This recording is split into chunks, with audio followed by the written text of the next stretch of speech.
ഇരിക്കുക. പരിശുദ്ധ പരമദിവ്യകാരുണ്യത്തിന്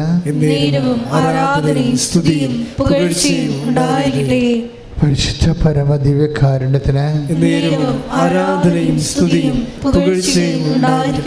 പരിശുദ്ധ പരമദിവ്യകാരുണ്യത്തിന്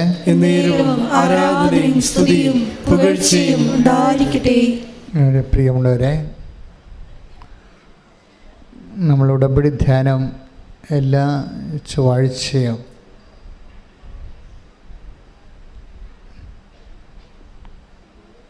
ഉടമ്പടി ധ്യാനം ഓൺലൈനിൽ നമ്മൾ കൂടുന്നതിൻ്റെ പ്രധാനപ്പെട്ട കാരണം ഉടമ്പടി ഒരു പുതിയ വിഷയമാണ്. അത് എങ്ങനെയാണ് വർക്കൗട്ട് ചെയ്യണത്? കാര്യം, എൻ്റെ ഒരു 40 വർഷത്തെ ശുശ്രൂഷ ജീവിതത്തിൽ സഭയിൽ നിലവിലുള്ള വ്യത്യസ്തങ്ങളായ ആധ്യാത്മിക പരിചരണങ്ങൾ നമ്മൾ പരിശീലിക്കുകയും അതുപോലെ തന്നെ അത് ശുശ്രൂഷിക്കുകയൊക്കെ ചെയ്തിട്ടുണ്ട്. അതിൽ നൊവേനകളുണ്ട്, കരിസ്മാറ്റിക് ധ്യാനങ്ങളുണ്ട്, ശുശ്രൂഷകളുണ്ട്, വ്യത്യസ്തങ്ങളായിട്ടുള്ള. പക്ഷേ നമ്മൾ ദിവസവും സാക്ഷ്യങ്ങളെ പരിശോധിക്കുമ്പോൾ നമുക്ക് മനസ്സിലാകണത് ഇപ്പോഴും നിലവിലുള്ള എല്ലാവിധ ആധ്യാത്മിക പദ്ധതികളേക്കാൾ നിലവാരമുള്ളതും പെട്ടെന്നുള്ളതും സർവജനീനമായിട്ടുള്ള ദൈവാനുഭവമാണ് ഉടമ്പടിയിൽ വരുന്നത്. സർവജനീനമെന്ന് പറഞ്ഞു കഴിഞ്ഞാൽ നോട്ട് ഓൺലി ഫോർ ക്രിസ്ത്യൻസ്, ആരെല്ലാം ദൈവമായിട്ട് ഉടമ്പടി വിഹിതമായ ഒരു ജീവിതക്രമം പാലിച്ച് മുന്നോട്ട് പോകുന്നുവോ സത്യസന്ധനായ ദൈവം അവരോടെല്ലാം പോസിറ്റീവായിട്ട് ഇൻട്രാക്ട് ചെയ്യുന്നുണ്ട്. കഴിഞ്ഞ ദിവസങ്ങളിൽ ഒരു സ്വപ്നകുമാർ എന്ന് പറഞ്ഞ ഒരു മകൻ ഇന്നലെ സാക്ഷ്യം പറഞ്ഞു. സ്വപ്നകുമാറിന് നാവിൽ ക്യാൻസറാണ്. അപ്പോൾ ആദ്യം അത് കുറച്ച് ഡോക്ടർ ബയോപ്സിയൊക്കെ കഴിഞ്ഞിട്ട് ക്യാൻസറാണെന്ന് ഐഡൻറ്റിഫൈ ചെയ്തിട്ട് അറുത്ത് കളഞ്ഞു. അപ്പോൾ ഇനി അത് കയറി പിടിക്കുമോ എന്ന് അറിയാൻ വേണ്ടി അയാൾക്ക് പേടിയാണ്. അതോട്ട് ഇനിയും ക്യാൻസർ ഉള്ളിലോട്ട് കയറുമോ, ഇനിയും 6 മാസം കഴിയുമ്പോൾ ബാക്കിയുള്ള നാക്ക് മുറിച്ച് കളയേണ്ടി വരുമോ എന്നൊക്കെ വിചാരിച്ചുകൊണ്ട് പുള്ളിക്ക് സങ്കടപ്പെട്ടിടങ്ങി. അപ്പോൾ എന്നിട്ട് അദ്ദേഹം വന്ന് ഉടമ്പടി എടുത്ത് ഉടമ്പടി തൈലവും ഉടമ്പടി ഉപ്പുമൊക്കെ ചേർത്ത് നാക്കിൽ പുരട്ടി അങ്ങനെ പ്രാർത്ഥിച്ചു പോവുകയാണ്. അപ്പം പിന്നീട് ബയോപ്സി എടുത്ത് കഴിഞ്ഞപ്പോൾ ക്യാൻസറിൻ്റെ അംശങ്ങൾ പോലും ഇല്ല. അപ്പം അയാൾക്ക് എന്തെങ്കിലും ധൈര്യമായി. പക്ഷേ അത് പറയാനല്ല ഞാൻ പറയണത്. സ്വപ്നകുമാർ അവസാനം പറഞ്ഞ് വെക്കുന്ന ഒരു സംഭവമുണ്ട്. അതായത്, എനിക്കിപ്പം നല്ല ആരോഗ്യമുണ്ട്, ഇപ്പം ഞാൻ 5 രോഗികളെ കണ്ടുവച്ചിട്ടുണ്ട്. അപ്പോൾ ഞാനിങ്ങനെ ദൈവം പെട്ടെന്ന് എന്നെ ഇങ്ങനെ സഹായിക്കാൻ കാരണം, ഞാൻ ഈ രോഗമായിരിക്കുന്ന സമയത്ത് ഉടമ്പടി എടുത്തതിന് ശേഷവും എൻ്റെ അധ്വാനത്തിൽ തുച്ഛമായ ഒരു അന്നന്ന് ജോലി എടുക്കുന്ന ആളാണ്. അതിൽ നിന്ന് ഉള്ള മിച്ചം പിടിച്ചിട്ടാണ് മറ്റ് സഹരോഗികളെ ആശുപത്രിയുള്ളവരെ സഹായിക്കുന്നത്. അങ്ങനെ സഹായിക്കുന്ന കൂട്ടത്തിൽ ഇദ്ദേഹം ദൈവം ആ ഉടമ്പടി സത്യസന്ധമാണെന്ന് മനസ്സിലാക്കിയപ്പോൾ ഈ ഉടമ്പടിയുടെ ഏറ്റവും വലിയ റിസ്ക് എന്താണെന്ന് നിങ്ങൾക്കറിയാമോ? ഉടമ്പടിയുടെ ഏറ്റവും വലിയ റിസ്ക് എന്താ?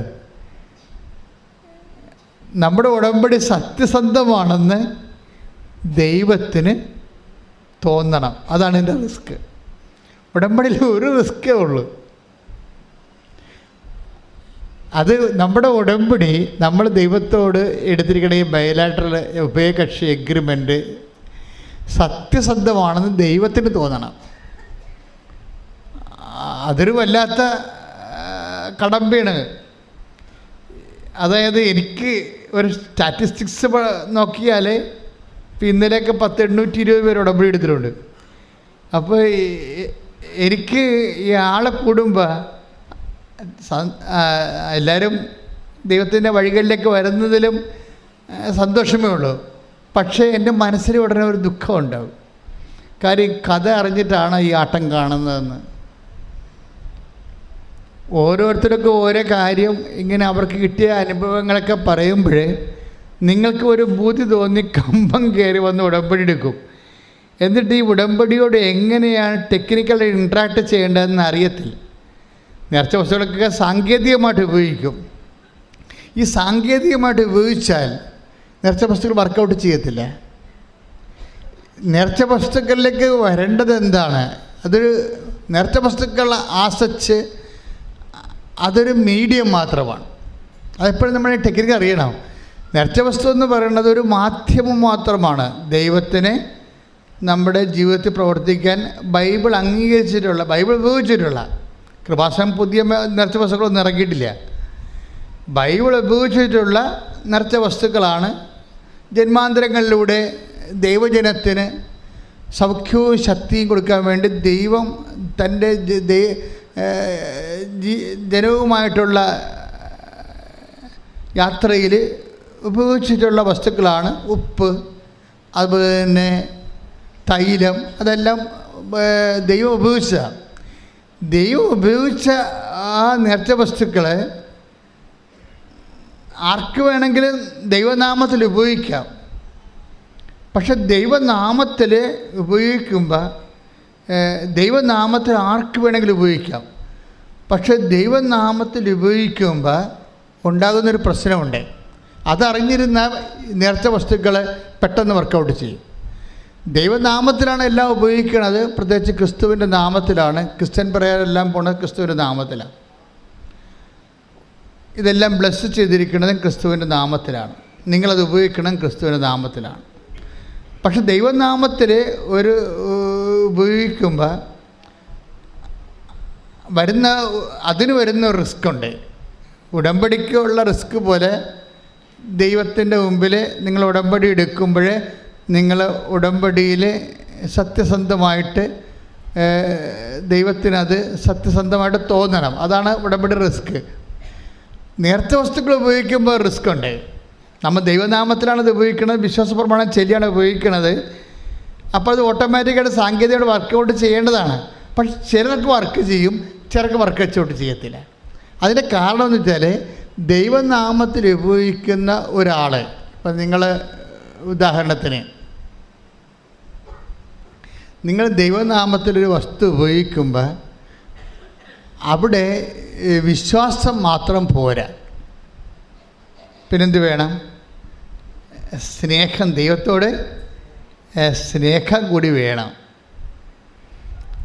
അത് സ്നേഹത്തിൻ്റെ സ്വഭാവം അറിയാമല്ലോ. അത് ഇൻറ്റിമസിയുടെ ഭാഗമാണ്. ഞാനിന്ന് കൊച്ചച്ഛനുമായിട്ട് സംസാരിക്കുകയായിരുന്നു. അതായത് പലപ്പോഴും പള്ളി പ്രസംഗങ്ങളിൽ വരുന്നൊരു പ്രത്യേകത, അതൊരു നോളജ് ട്രാൻസ്ഫറിങ് ആയിട്ടാണ് അതിൻ്റെ പ്രോസസ്സിങ് നടക്കുന്നത്. ദൈവത്തെക്കുറിച്ചുള്ള അറിവുകൾ ജനങ്ങൾക്ക് പകർന്നു കൊടുക്കുക. പക്ഷേ അറിവ് പകർന്നു കൊടുക്കുമ്പോൾ ചില അറിവുകൾ നമുക്ക് അനുഭവവേദ്യമാകാത്തതിൻ്റെ കാരണം അതിൻ്റെ അഭിഷേകത്തലം നഷ്ടപ്പെടുന്നത് കൊണ്ടാണ്.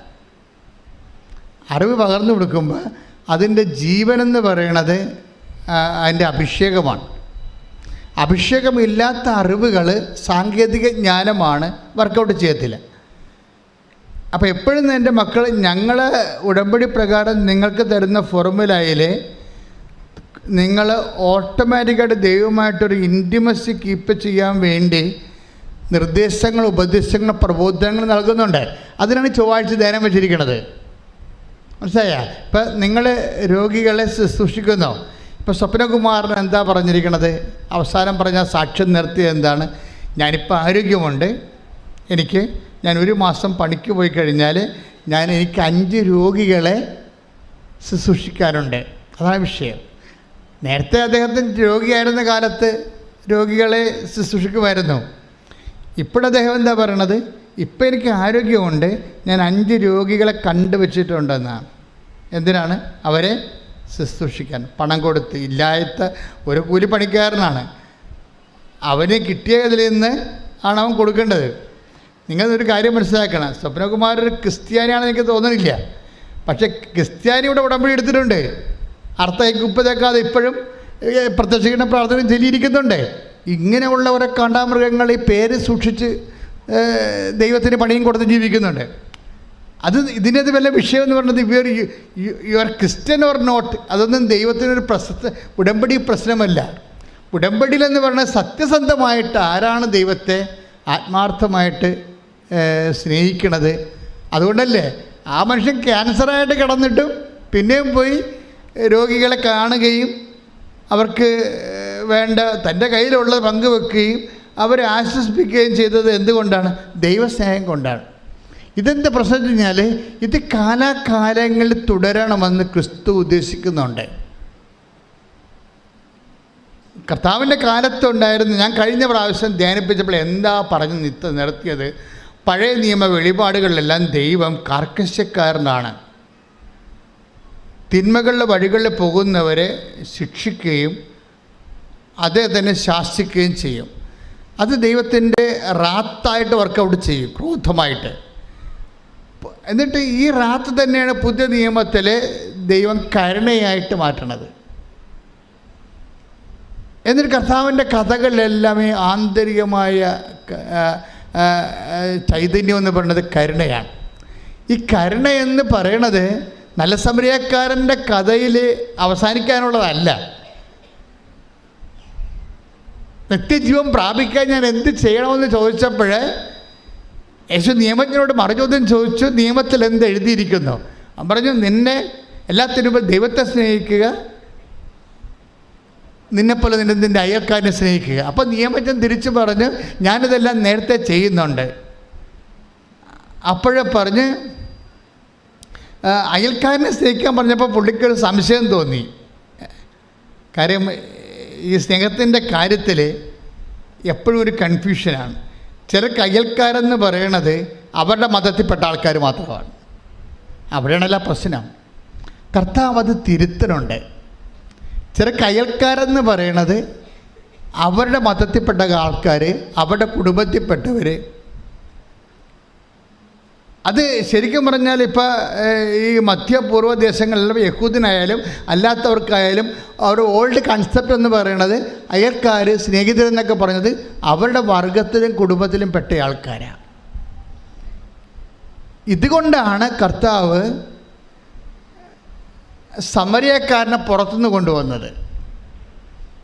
ഒരു മനുഷ്യൻ ജെറുസലേമിൽ നിന്ന് ജെറിക്കോയിലേക്ക് പോകുകയായിരുന്നു. അവൻ കള്ളന്മാരുടെ കയ്യിൽ അകപ്പെട്ടു, അവനെ പരിക്ഷീണനാക്കി എന്ന് പറഞ്ഞപ്പോഴേ അവൻ വഴിവെക്കിൽ മരണത്തോട് മല്ലിട്ട് കിടക്കുമ്പോഴേ അവിടെ കൂടി കടന്നു പോകുന്ന രണ്ട് പേര് പറയുന്നുണ്ട്. ഒന്ന് പുരോഹിതൻ, അത് അവരുടെ കൂട്ടത്തിലുള്ള ആളാണ്. ഒന്ന് ലേവ്യൻ, അതും അൾത്താർ ശുശ്രൂഷകനായിട്ട് നിൽക്കുന്ന ആളാണ്. അപ്പോഴേ അയൽക്കാരനെ വേണമെങ്കിൽ ഈശോയ്ക്ക് ആ കഥയിൽ പുരോഹിതൻ അയൽക്കാരനാക്കാം, വേണമെങ്കിൽ ഈശോയ്ക്ക് ആ കഥയിൽ ലേവ്യനെ അയൽക്കാരനാക്കാം. അവർക്ക് സ്നേഹമില്ലാത്തതുകൊണ്ടല്ല പ്രശ്നം. അതായത് സമരക്കാരുമാണ് യഹൂദരും തമ്മിൽ 400 കൊല്ലത്തെ ശത്രുത ഉണ്ട്. ഈ വർഗശത്രുത ഉള്ള ആൾക്കാരെ സ്നേഹത്തിൻ്റെ പരിധിയിലേക്ക് കൊണ്ടുവരാൻ വേണ്ടിയാണ് സമരക്കാരനെ ആ കഥയിൽ നല്ല സമരക്കാരനാക്കിയത്. ദാറ്റ് മീൻസ് ആരാണ് അയൽക്കാരനെന്ന് ചോദിച്ചാൽ വർഗശത്രുതയിലിരിക്കുന്ന ആളിന് ഒരാവശ്യം വന്നു കഴിഞ്ഞാൽ ആർക്ക് സഹായിക്കാൻ കഴിയും? അയാൾ അയൽക്കാരൻ. കാര്യം ഇത് ദൈവിക പ്രബോധനമാണ്, മാനുഷിക പ്രബോധനമല്ല. ബൈബിളിൻ്റെ പ്രത്യേകത അതാണ്. മനുഷ്യന്മാരത് ചെയ്യുവോ ചെയ്യാതിരിക്കുവോ, അത് പ്രായോഗികമാണോ പ്രാക്ടിക്കലാണോ അല്ലയോ എന്നല്ല ബൈബിൾ നോക്കണത്. ബൈബിൾ നോക്കണത് ആ വിഷയം സത്യമാണോ എന്നാണ് നോക്കണത്, ദൈവികമാണോ. ദൈവത്തിൻ്റെ വചനങ്ങളാണ്. ദൈവത്തിൻ്റെ വചനങ്ങൾ ദൈവികമാകണം, അല്ല മാനുഷികമല്ല. മാനുഷികമാണ് വചനം എന്നുണ്ടെങ്കിൽ നിൻ്റെ കുടുംബത്തിലുള്ളവരെ സഹായിച്ചാൽ മതി. കർത്താവിൻ്റെ വചനം ദൈവികമായതുകൊണ്ട് ദൈവത്തിൻ്റെ സ്വഭാവമാണ് വചനത്തിനുള്ളത്. അതുകൊണ്ടാണ് വർഗശത്രുവിനെ അയൽക്കാരനാക്കിയത്. പ്രാർത്ഥിക്കുക, കർത്താവായ ദൈവമേ, അങ്ങയോട് ഉടമ്പടി ചെയ്യുക വഴി അങ്ങയുടെ മനസ്സിന് അനുപേക്ഷണീയമായി ദൈവിക നിലവാരമുള്ള സ്വഭാവ പ്രവർത്തനങ്ങളിലേക്ക് എന്നെ അഭിഷേകം ചെയ്ത് ഉയർത്തണമേ. ശ്രുതിക്കട്ടെ, ഹല്ലേലൂയ.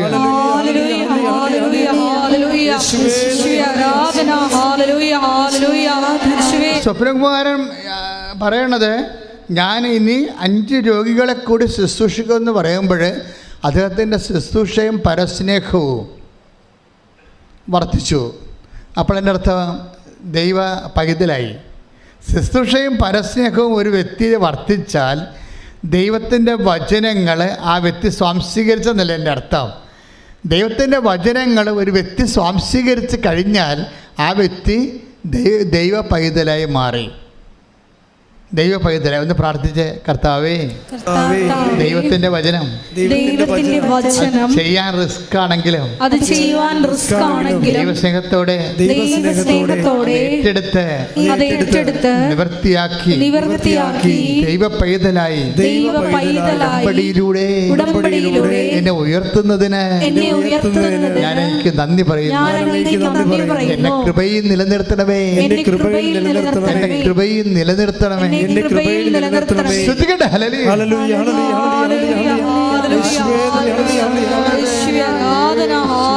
അതെ, 40 വർഷത്തെ വളർച്ചയാണ് 4 ദിവസം കൊണ്ടുണ്ടാകുന്നത്. അതാണ് മറ്റ് പ്രാർത്ഥനകളിൽ നിന്ന് ഉടമ്പടി വ്യത്യസ്തമായിരിക്കുന്നത്. ആർക്കതിൻ്റെ അകത്ത് ഞാൻ നിൻ്റെ റിസ്ക് എന്ന് പറഞ്ഞാൽ എന്താണ്? നിങ്ങളുടെ ഉടമ്പടി ദൈവം അംഗീകരിക്കണം. അതേ ഉള്ള റിസ്ക്.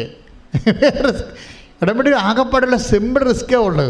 നിങ്ങൾ എടുത്തിരിക്കുന്ന ഉടമ്പടി സത്യമാണെന്ന് ദൈവത്തിന് തോന്നണം. അത്രയേ ഉള്ളൂ ഇതിനകത്ത്. ഇവിടുത്തെ അത് ഒരേ സമയം തന്നെ സിമ്പിളാണ്, അതേസമയം തന്നെ കോംപ്ലിക്കേറ്റഡ് ആണ്. കാര്യം എന്താണ്? നമ്മുടെ സത്യസന്ധത ദൈവത്തെ തോന്നിപ്പിക്കാൻ നമ്മൾ ചിലപ്പോൾ ഏറെ ദൂരം സഞ്ചരിക്കേണ്ടി വരും. അതാണ് വിഷയം. നമ്മുടെ സത്യസന്ധത ദൈവത്തിന്. നിങ്ങൾ ഇപ്പോൾ കഴിഞ്ഞ ദിവസങ്ങളിൽ ഒരു സാക്ഷ്യം ഉണ്ടായിരുന്നു, നീതു ചെന്നിത്തല. ഒരു പ്രാവശ്യം നമ്മൾ പറഞ്ഞതാണത്. എങ്കിലും ഞാനിപ്പോൾ അത് ഓർക്കാൻ കാര്യം ഈ സബ്ജക്റ്റ് വൈസാണ് ഓർക്കുന്നത്. നീതു വർഷങ്ങളായിട്ട് മക്കളില്ലാത്ത ആളാണ്. പക്ഷേ ഈ നീതു എങ്ങനെ കുഞ്ഞുങ്ങളെ കിട്ടിയത്? നീതു ഉടമ്പടി എടുത്തപ്പോൾ തന്നെ പ്രഗ്നൻ്റായി. വർഷങ്ങളായിട്ട് മക്കൾ 3 അബോർഷൻ കഴിഞ്ഞ ആളാണ്. ആ കുഞ്ഞിനെ പ്രസവിച്ചവർക്ക് കിട്ടുകയും ചെയ്ത്. എങ്ങനെയാണ് ഇങ്ങനെ പെട്ടെന്ന് കിട്ടിയത്? നമ്മൾ ഉടമ്പടി എടുക്കുമ്പോൾ തന്നെ പലർക്കും അങ്ങനെ. ഇപ്പോൾ കഴിഞ്ഞ ദിവസം വേറൊരു സാക്ഷി ഇവിടെ ഉണ്ട്, ഈ ദിവസങ്ങൾ പറഞ്ഞതാണ്. അതായത് നോബി വിനോദ് സാക്ഷി. നോബി വിനോദിന് 9 കൊല്ലമായിട്ട് മക്കളില്ല. 9 കൊല്ലമായിട്ട്. ഇപ്പോൾ 9 കൊല്ലമായിട്ട് മക്കളില്ല എന്നുണ്ടെങ്കിൽ അതിൻ്റെ അർത്ഥം എന്താണ്? ആൾ വന്ധ്യയാണെന്ന് അതിൻ്റെ അർത്ഥം. 9 കൊല്ലമല്ലേ, 1-2 കൊല്ലമല്ലല്ലോ. 9 കൊല്ലം. അപ്പോൾ ഒരു മനുഷ്യൻ മലയാളത്തിലാണെങ്കിൽ ചെയ്യാവുന്ന ട്രീറ്റ്മെൻ്റ് എല്ലാം ചെയ്യും അല്ലേ? 9 കൊല്ലമായിട്ട്. 5 കൊല്ലം കഴിയുമ്പോൾ തന്നെ അവർക്ക് മനസ്സിലാവും സംഗതി അപകട മേഖലയിലാണ് അവരെന്നറിയാൻ പറ്റും. ചിലർക്ക് 3 കൊല്ലം ആകുമ്പോൾ തന്നെ മനസ്സിലാവും മക്കളുണ്ടാകാൻ സാധ്യതയില്ല എന്ന് മനസ്സിലാവും. അപ്പോൾ ഇത് 9 കൊല്ലമായി. 9 കൊല്ലമായിട്ട് ഉടമ്പടി നീതു വിനോദ് ഉടമ്പടി എടുത്തിട്ട് 9ാമത്തെ കൊല്ലം ഉടമ്പടി എടുക്കുകയാണ്. ഉടമ്പടി എടുത്തിട്ട് അച്ഛനെ കാണാൻ വരുമ്പോൾ ഞാൻ ഇവളുടെ തലയിൽ കൈവച്ച് പ്രാർത്ഥിക്കുമ്പോൾ ഞാൻ അവളോട് പറയുന്ന വാക്കുണ്ട്. എന്താ പറയണത്? നീ അടുത്ത 90 ദിവസത്തിനുള്ളിൽ പ്രഗ്നൻ്റ് ആകും, അത് ആൺകുഞ്ഞായിരിക്കും. നമ്മളത് ആ സാക്ഷ്യം നിങ്ങൾ കേട്ടതാ. ഇത് ഈ 9 കൊല്ലമായിട്ട് മക്കളില്ലാതിരുന്ന ഒരാൾ ഉടമ്പടി എടുക്കുമ്പോൾ അവരുടെ ശിരസ് കൈവെക്കുമ്പോൾ കർത്താവ് ഒരു ജ്ഞാനവരം തരും. എന്താണ്? നീ അടുത്ത 90 ദിവസത്തിനുള്ളിൽ പ്രഗ്നൻ്റ് ആകും, പിന്നെ എന്താണ്? കുട്ടി ആൺകുഞ്ഞായിരിക്കും. എന്തുകൊണ്ട് ഇങ്ങനെ പറയണത്? അപ്പോൾ നിങ്ങളെന്താ പ്രശ്നം വെച്ച് കഴിഞ്ഞാൽ അച്ഛൻ ആൾ ദൈവമാണെന്ന് പറയുകയല്ല. ആ സാക്ഷ്യത്തിൻ്റെ പോക്കെന്ന് പറയണത് ഈ ബൈബിളിൽ പറഞ്ഞിരിക്കുന്ന കാര്യങ്ങളെല്ലാം ഇന്ന് നടക്കണ കാര്യങ്ങളാണ്. ഇതന്നെയല്ലേ മംഗളവാർത്ത അമ്മയോട് പറഞ്ഞത്, നീ ഗർഭം ധരിച്ചൊരു പുത്രനെ പ്രസവിക്കും. ഇവിടെ ഇപ്പം മാലാഖയൊന്നും ഇല്ലെന്നേ ഉള്ളൂ, അതിന് പകരം പരിശുദ്ധാത്മാവാണ് നിൽക്കുന്നത്. മാലാഖയ്ക്ക് പകരം ഈ കാലങ്ങൾ നിൽക്കുന്നത് ആരാണ്? മാതാവാണ്. നമ്മുടെ മരിയൻ സന്ദേശമല്ലേ, മരിയൻ ശുശ്രൂഷയല്ലേ. അപ്പോൾ പണ്ടത്തെ കാലത്ത് മാലാഖയെ വിട്ടതിന് പകരം ഇന്നും എല്ലാ കാലങ്ങളിലും ലൂർദിലായാലും ഫാത്തിമയിലായാലും കൃപാസനത്തിലായാലും വേറെ സ്ഥലത്ത് എവിടെയായാലും അമ്മയാണ് ആ സ്ഥാനം എടുക്കുന്നത്. കാര്യം മനുഷ്യരാശിയുടെ പ്രതിനിധി എന്ന നിലയിൽ. അപ്പോൾ അമ്മയുടെ സാന്നിധ്യം ഉള്ളത് കൊണ്ട് ഒരു മോള് എന്ന് പറയുമ്പോൾ തീർച്ചയായിട്ടും അത് ദൈവം ആഗ്രഹിക്കുന്നുണ്ടെങ്കിൽ അപ്പം തന്നെ മെസ്സേജ് പറയും. അപ്പം തന്നെ 9 വർഷം അപ്പം തന്നെ അവളെ പറഞ്ഞത് എന്താണ്? നീ ഇതെന്താ പറയണത്? 3 മാസമായി എന്നോ പറഞ്ഞു, 90 ദിവസം. അപ്പം ഞാൻ 89ാമത്തെ ദിവസം പോയി ടെസ്റ്റ് ചെയ്ത്, അപ്പം ഞാൻ പ്രഗ്നൻ്റാണ്. Praise the Lord.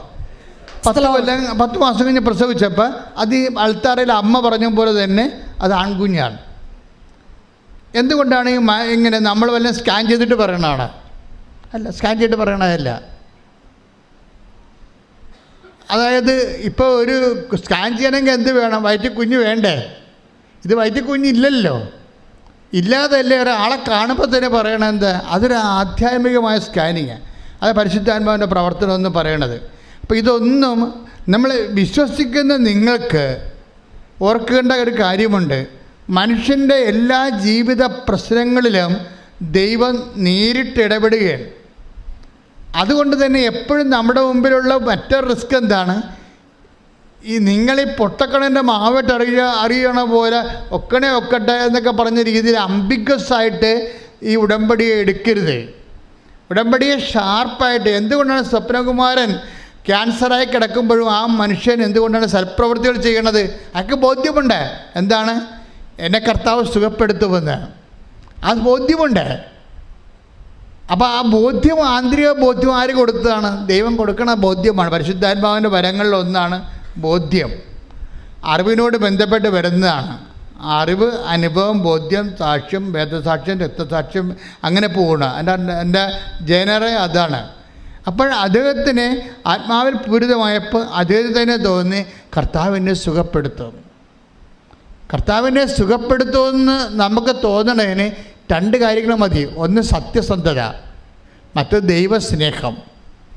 ഈ സത്യസന്ധതയും ദൈവസ്നേഹവും നമുക്കുണ്ടെങ്കിൽ പല ആൾക്കാർക്കും സംഭവിക്കണമെന്ന് അറിയാം, സത്യസന്ധത ഉണ്ടാകത്തില്ല. ഇപ്പം ചില ആൾക്കാർക്ക് കൃപാസനത്തിൻ്റെ പത്രമൊക്കെ നിങ്ങളെല്ലാം പിരിഞ്ഞു പോകുമ്പോൾ ഇവിടെയൊക്കെ ഇരുന്ന് കണക്ക് പത്രം കിട്ടും. അതിൻ്റെ അർത്ഥം എന്താണ്? ആ മനുഷ്യൻ അത് ഇവിടെ വെച്ചിട്ട് പോയെന്നാണ്. ചിലപ്പോൾ അറിഞ്ഞ് വെച്ചിട്ട് പോകാം, ചിലപ്പോൾ അറിയാതെ വെച്ചിട്ട് പോകാം. ദാറ്റ് മീൻസ് അറിയാതെ വെച്ചിട്ട് പോയാലും അറിഞ്ഞ് വെച്ചിട്ട് പോയാലും ദൈവം ആ മനുഷ്യനെ നോട്ട് ചെയ്തിട്ടുണ്ട്. എന്താ കാര്യം? ചെയ്ത ഉടമ്പടിയെക്കുറിച്ച് അയാൾക്ക് ബോധ്യമില്ല. അങ്ങനെ ബോധ്യമില്ലാതെ ഉടമ്പടി എടുക്കുന്ന ഒത്തിരി പേരുണ്ട്. അതുകൊണ്ട് തന്നെ അവർ ലാഗ് ചെയ്യും, പത്രം കൊടുക്കാൻ ലാഗ് ചെയ്യും. നിങ്ങൾക്കറിയാമല്ലോ പത്രം എന്ന് പറയുന്നത് എന്താണ്? അതായത് കർത്താവിനെ അറിയാത്തവരെ അറിയിക്കുന്നതും അറിഞ്ഞവരെ ആഴപ്പെടുത്താൻ വേണ്ടി നമുക്ക് പ്രസംഗിക്കാൻ പറ്റുമോ? നിങ്ങൾക്ക് പ്രസംഗിക്കാൻ പറ്റുമോ? പാടാണ്. അപ്പോൾ അതിന് ചാതുര്യമില്ല, ആൾക്കാർക്ക് പറഞ്ഞ് ബോധ്യപ്പെടുത്താൻ പറ്റത്തില്ല. പക്ഷേ സാക്ഷികൾ നോക്കിയാൽ മനസ്സിലാകത്തില്ലേ? ഒരു ചിന്ത പേപ്പറൊക്കെയാണ് ആൾക്കാർക്ക് കിട്ടണത്, ഒരു കഷ്ണം പേപ്പർ.